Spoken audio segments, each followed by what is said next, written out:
ఇంకా ఇప్పుడేమంటాడు, triple bedroom ఇల్లు అంట. స్వామి, ట్రిపుల్ బెడ్రూమ్ ఇళ్ళ కదా దేవుడు ఎరుగు స్వామి, మా హయాంలో మేము శాంక్షన్ చేయించిన ఇల్లు పూర్తి చేసేదానికోసం ఆ డబ్బులు ఇవ్వండి స్వామి, ఇవ్వాల్సినవి అని చెప్పి మేము అడిగితే వాటి గురించి మాట్లాడు. కానీ ఏకంగా ట్రిపుల్ బెడ్రూమ్ ఇల్లు ఇస్తానంటూ చంద్రబాబు నాయుడు మరొక దొంగ మాటలు మాట్లాడుతున్నాడు. ఈ 2 ఏళ్లలో నేను అడుగుతా ఉన్నా, ఈ 2 ఏళ్లలో కొత్తగా చంద్రబాబు నాయుడు గారు ఒక్క అక్క చెల్లెమ్మలకు కనీసం 1 గజం స్థలమైనా ఇచ్చినాడా?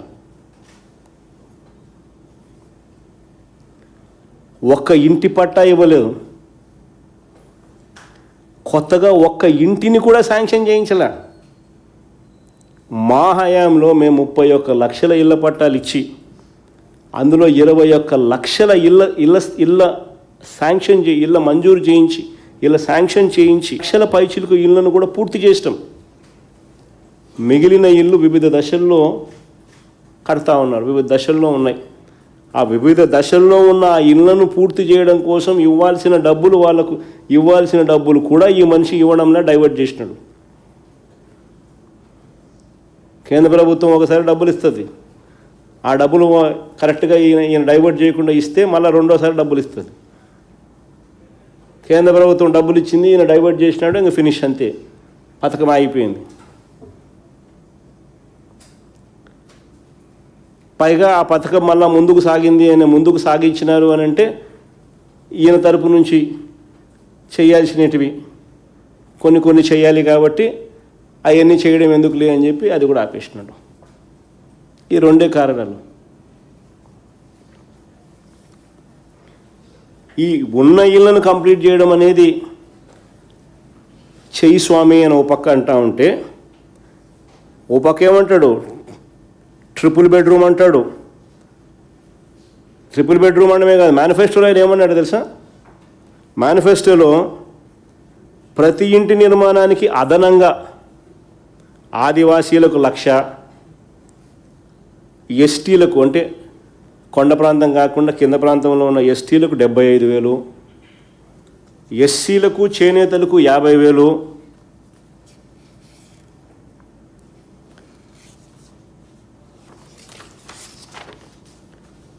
చొప్పున ఇస్తామన్నాడు. 2 ఏళ్లలో ఒక్కరికైనా 1 పైసా అయినా ఇచ్చినట. అదనంగా ఇస్తానని చెప్పిన ఈ వ్యక్తి కనీసం 2 ఏళ్లలో ఒక్కరికైనా 1 పైసా ఇవ్వలేదు. దీని మీద గట్టిగా అడిగితే 16 రోజుల అసెంబ్లీ సమావేశాల తర్వాత కూడా ఈ పెద్ద మనిషి నోట్లో నుంచి 1 మాట రాల. స్కూళ్ళు, హాస్పిటళ్ళల్లో నాడు నేడు పనులు ఆగిపోయినాయి.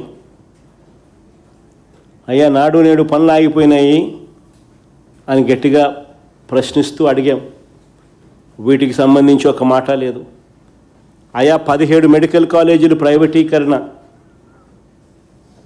వద్దు అని ప్రజలు పెద్ద ఎత్తున సంతకాలతో తమ నిరసనను కూడా తెలియజేసిన పరిస్థితుల మధ్య మీ నిర్ణయాన్ని వెనక్కి తీసుకుని ఆ 17 మెడికల్ కాలేజీలు, ఆ 17 దేవాలయాలను పూర్తి చేయండి అయ్యా చంద్రబాబు అని చెప్పి గట్టిగా అడిగితే దాని గురించి కూడా 1 మాట లేదు. ఆరోగ్యశ్రీకి ఇంతవరకు ఆయన పెట్టిన బకాయిలు, 2 ఏళ్లకే ఆయన పెట్టిన బకాయిలు 3,150 కోట్లు. ఈ సంవత్సరం మళ్ళీ 2026-27లో ఈ స్కీమ్ మళ్ళా నడవడానికి నెలకు 330 కోట్ల రూపాయల చొప్పున 12 నెలలంటే 4,000 కోట్లు కావాలి.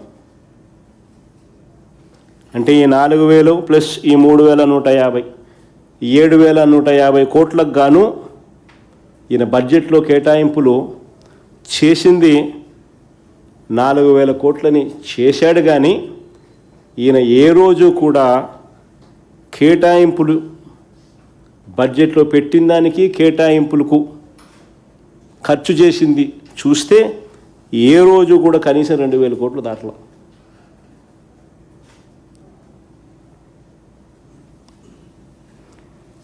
అయ్యా చంద్రబాబు గారు 7,150 కోట్లు కావాలి, వీటికి సంబంధించి డబ్బులు ఎప్పుడు ఇస్తున్నావు? 3,150 కోట్ల రూపాయలు బకాయిలే ఉన్నాయి. ఈ సంవత్సరం స్కీమ్ నడవడానికి మరో 4,000 కోట్లు కావాలి. నెట్వర్క్ హాస్పిటల్స్లో టోటల్గా స్ట్రైక్ చేస్తూ ఉన్నారు. అగ్రిమెంట్లు చేయబోము అని చెప్పి ఏకంగా నెట్వర్క్ హాస్పిటల్ నోటీస్ ఇస్తూ ఉన్నారు అని చంద్రబాబు నాయుడు గట్టిగా నిలదీస్తూ అడిగినా కూడా ఈయన నోట్లో నుంచి ఒక్క మాట రాదు.